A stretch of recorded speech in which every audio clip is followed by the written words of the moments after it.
Hello everyone. Today we discuss about the terms which we use in the genetics. Okay. First term is chromosome. Chromosomes होते क्या है? It is a long DNA molecule. ठीक है? It is a long DNA molecule.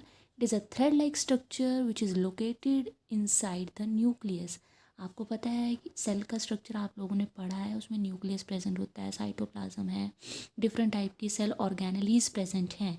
But chromosomes are present inside the nucleus. ये किस में present होता है? न्यूक्लियस में प्रेजेंट होता है.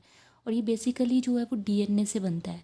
ठीक है, जो क्रोमोसोम्स हैं it is made up of DNA. ठीक है, ये डीएनए से बनता है. आपने सुना होगा haploid chromosome, diploid chromosome. Then what is haploid and diploid? Haploid means single set of chromosomes and diploid means two set of chromosome. ठीक है, हैप्लॉइड का मतलब होता है single set of chromosome, diploid का मतलब है two set of chromosome, one from each parent. Okay, two set of chromosome है, one from the maternal side and one from the paternal side. अगर हमें पता है, जैसे हमें पता है कि हमारे में जो क्रोमोसोम है वो कितने होते हैं, 23 पेयर ऑफ क्रोमोसोम प्रेजेंट होते हैं हम लोगों में. मीन्स कि 46 इन नंबर. ओके, पेयर की बात हो रही है, 23 पेयर प्रेजेंट है. बट क्रोमोसोम अगर नंबर की बात की जाए तो कितने हैं? 46 in number. In which 22 pairs are autosomes and 23rd pair is allosome.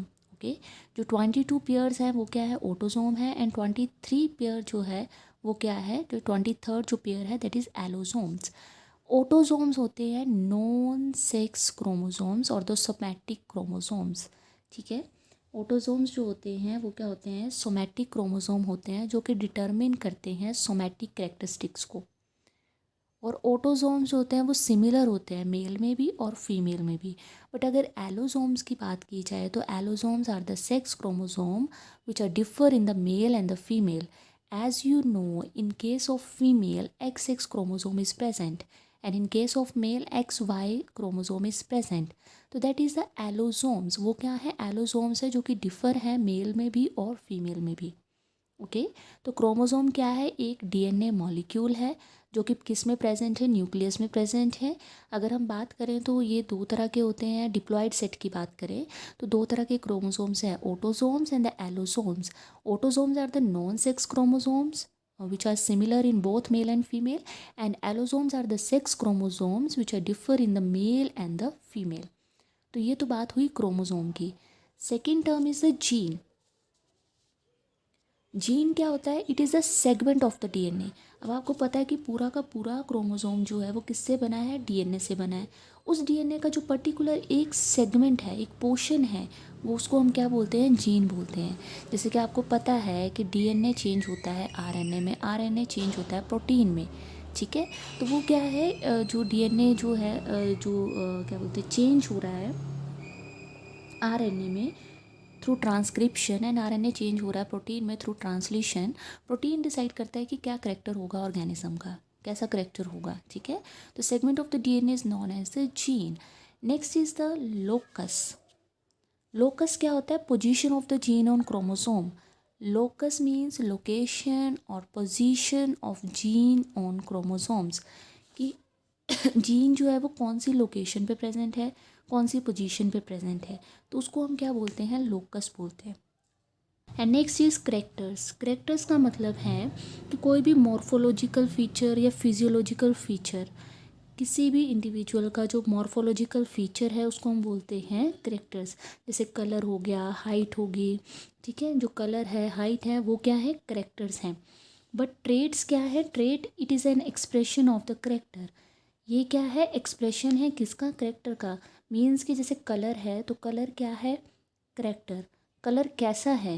Hair colour की अगर बात करें, ब्लैक है, ब्राउन है, तो वो कलर कैसा है? वो क्या है? ट्रेट. समझ आ रहा है? ठीक है, character it is a morphological feature and trait it is an expression of the character. Height है, अब हाइट क्या है? करेक्टर है. हाइट कैसी है? टॉल है या डॉर्फ है? वो क्या है? ट्रेट है. ठीक है, अगर हम हेयर की बात करें तो वो क्या है? करेक्टर. हेयर कैसे हैं? कर्ली है या स्ट्रेट हेयर है? तो वो क्या है? ट्रेट. तो trait is an expression of the character. Next is the heredity. Heredity का मतलब है कि passing of traits from parents to offspring. अब आपको पता है कि ट्रेड्स क्या है, एक्सप्रेशन ऑफ द करेक्टर। तो जितने भी ट्रेड्स हैं जो क्या हो रहे हैं, पास हो रहे हैं from parents to the offspring, उसको हम बोलते हैं heredity. And what is genetics? Genetic is the study of heredity. Okay, इस चीज़ का ध्यान रखना है। हेरिडिटी जो भी ट्रेड्स ट्रांसफ़र हो रहे हैं from parents to the offspring, उसको बोलते हैं हेरिडिटी। बट हेरिडिटी की स्टडी को हम क्या बोलते हैं, genetics. Next is the phenotype. Next is the phenotype, that is a physical appearance of the trait, कि उसकी जो फिजिकल अपीयरेंस है वो कैसी है, उसको हम बोलते हैं phenotype. And genotype is the genetic makeup of the trait, कि उसका जेनेटिक मेकअप कैसा है, तो that is the genotype. Next term is alleles. Alleles क्या होती है, alternate form of a gene for a trait. एक अल्टरनेट फॉर्म होती है जीन की, ठीक है, एक पर्टिकुलर ट्रेट के लिए। जैसे अगर हम ये बात करें तो ये क्या है, एलील्स हैं, टी एंड टी। बट ये ट्रेट्स डिफरेंट हो सकते हैं, बट करेक्टर क्या होगा, सेम होगा। जैसे अगर हम हाइट की बात करें, हाइट क्या होती है, टॉल होती है, डॉर्फ होती है। ओके, बट करेक्टर तो क्या है, सेम है, हाइट। ट्रेट क्या है, डिफरेंट है, टॉल हो सकता है, डॉर्फ हो सकता है। तो उसके एलील्स जो हैं वो क्या हो सकते हैं, डिफ़र हो सकते हैं। मीन्स कि उसका ट्रेट जो है वो डिफ़र हो सकता है, बट उसके जो करेक्टर है वो क्या होगा, सेम होगा। उसको क्या बोलते हैं, हम एलील्स बोलते हैं। Okay, it is alternate form of the genes for a trait. एक पर्टिकुलर ट्रेट के लिए अल्टरनेट फॉर्म्स होती हैं जीन्स की, ठीक है। करेक्टर सेम होगा, ट्रेट्स जो हैं वो क्या हो सकता है, वेरी कर सकता है। जैसे होमोजाइगस, होमोजाइगस क्या होते हैं, दोनों के दोनों एलील्स क्या होंगे, सेम होंगे। जैसे capital T for dominant and homozygous dominant, small T is a homozygous recessive. Okay, then heterozygous, heterozygous means hybrid भी बोलते हैं, कि बोथ एलील्स आर डिफरेंट, दोनों के दोनों एलील्स क्या होंगे, डिफरेंट होंगे। ये समझ आ रहा है, alleles is the alternate form of the gene for a trait. Homozygous में क्या है, दोनों के दोनों एलील सेम होंगे, homozygous dominant and homozygous recessive. Heterozygous में दोनों एलील्स डिफरेंट होंगे दोनों ट्रेट्स के लिए। यहाँ पे दो डिफरेंट ट्रेट्स से, टॉल हाइट के लिए, स्मॉल हाइट, डॉर्फ हाइट के लिए। ओके, ट्रेट्स डिफरेंट हैं बट उसमें क्या है, करेक्टर सेम है, दैट इज़ हाइट। हिट्रोजाइगस दोनों के दोनों एलील्स क्या होंगे, डिफरेंट होंगे, उसको बोलते हैं हम heterozygous condition. Next is dominant. Dominant का मतलब क्या है, वो एलील जो अपने आप को फुली एक्सप्रेस करेगा, उसको हम बोलते हैं डोमिनेंट। रिसेसिव वो एलील्स होते हैं जो अपने आप को एक्सप्रेस नहीं कर पाते हैं, जैसे जो हाइट है, टॉल है, डॉर्फ है। तो टॉल इज़ द डोमिनेंट, वो अपने आप को फुली एक्सप्रेस कर रहा है, and dwarf is the recessive जो अपने आप को एक्सप्रेस नहीं कर रहा है। Next is the F1 generation. F1 generation होती है first generation of the offspring. कोई दो डिफरेंट पेरेंट्स हैं, ठीक है, जैसे अगर हम क्रॉस करवाएं जिसमें कि दो डिफरेंट पेरेंट्स का क्रॉस हुआ है, उससे जो जनरेशन आएगी उसको हम बोलते हैं F1 जनरेशन। जैसे अगर हम हाइट के लिए क्रॉस करवाते हैं तो हाइट जो है वो टॉल भी है, ठीक है, डॉर्फ वाले भी हैं। जब इनकी जो जनरेशन आएगी उसको हम बोलते हैं F1 जनरेशन, कि दो डिफरेंट पेरेंट्स में जो क्रॉस हुआ उससे जो generation I, that is the F1 generation. And F2 generation क्या होती है, second generation of the offspring. Second generation होती है ऑफस्प्रिंग पे, और ये होती है सेल्फिंग से, ठीक है। ये वाली जनरेशन क्या होती है, सेल्फिंग से होती है, मीन्स कि सेम पेरेंट्स होंगे, ठीक है। जो मेल होगा, जैसे वो भी टॉल है मान लो, और उसके हमने सेल्फिंग करवा दी टॉल फीमेल से ही, तो वो क्या देगा, F2 जनरेशन। तो F1 जनरेशन में दो डिफरेंट पेरेंट्स का क्रॉस होता है और F1 जनरेशन प्रोड्यूस होती है। But in case of F2 दोनों के दोनों पेरेंट्स क्या होंगे, सेम होंगे। मींस कि जो अगर मान लो पेरेंट, जो फीमेल पेरेंट है वो भी टॉल है, फीमेल जो मेल पेरेंट है वो भी टॉल है, जब उनके आप सेल्फिंग करवाते हैं तो उसको हम क्या बोलते हैं, जो जनरेशन प्रोड्यूस होती है, that is the F2 generation.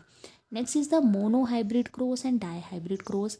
Mono hybrid cross जो होता है वो क्रॉस होता है जो एक पर्टिकुलर करेक्टर के लिए होता है, ठीक है। मीन्स मोनो हाइब्रिड क्रॉस का मतलब क्या है, कोई भी क्रॉस जो एक करेक्टर के लिए होता है। जैसे हाइट है, अब हाइट के दो ट्रेड्स मैंने बताए, टॉल भी हो सकता है, डॉर्फ भी हो सकता है, ट्रेड्स डिफरेंट हो सकते हैं बट करेक्टर क्या होगा, सेम होगा। उस क्रॉस को बोलते हैं monohybrid cross. And dihybrid cross क्या होता है, cross between two individual that differ in two observe traits. Means dihybrid cross का मतलब है दो डिफरेंट करेक्टर्स का क्रॉस, ठीक है। जैसे हाइट का क्रॉस हो गया या शेप ऑफ द सीड का, कोई भी दो डिफरेंट करेक्टर का जब हम क्रॉस करवाते हैं उसको हम बोलते हैं dihybrid cross. Mono means single, means की for a single character, di means two, तो उसका मतलब क्या होगा, दो डिफरेंट करेक्टर का जो क्रॉस है तो उसको हम क्या बोलते हैं, dihybrid cross. Next is the back cross. Back cross का मतलब होता है कि crossing of hybrid with one of its parents, कि जो ऑफ स्प्रिंग है उसका क्रॉस करवाना है किसी भी पेरेंट के साथ, उसको हम बोलते हैं बैक क्रॉस। अगर हम ऑफ स्प्रिंग जो प्रोड्यूस हुई है उसका जो क्रॉस करवाते हैं रिसेसिव पेरेंट के साथ, ठीक है, आपको पता है कि डोमिनेंट जो अपने आप को फुली एक्सप्रेस करेगा, रिसेसिव जो अपने आप को एक्सप्रेस नहीं करेगा। तो जब हम ऑफस्प्रिंग का क्रॉस करवाते हैं रिसेसिव पेरेंट के साथ उसको बोलते हैं हम टेस्ट क्रॉस, और जब ऑफस्प्रिंग का क्रॉस करवाते हैं हम डोमिनेंट पेरेंट के साथ उसको हम बोलते हैं out cross. Basically these are the type of the back cross. अगर जनरेशन का क्रॉस करवाया जा रहा है रिसेसिव पेरेंट से तो उसको टेस्ट क्रॉस बोलते हैं, अगर उसका क्रॉस डोमिनेंट पेरेंट के साथ करवाया जा रहा है तो उसको हम बोलते हैं out cross. These are the basic terms which we use in the genetics.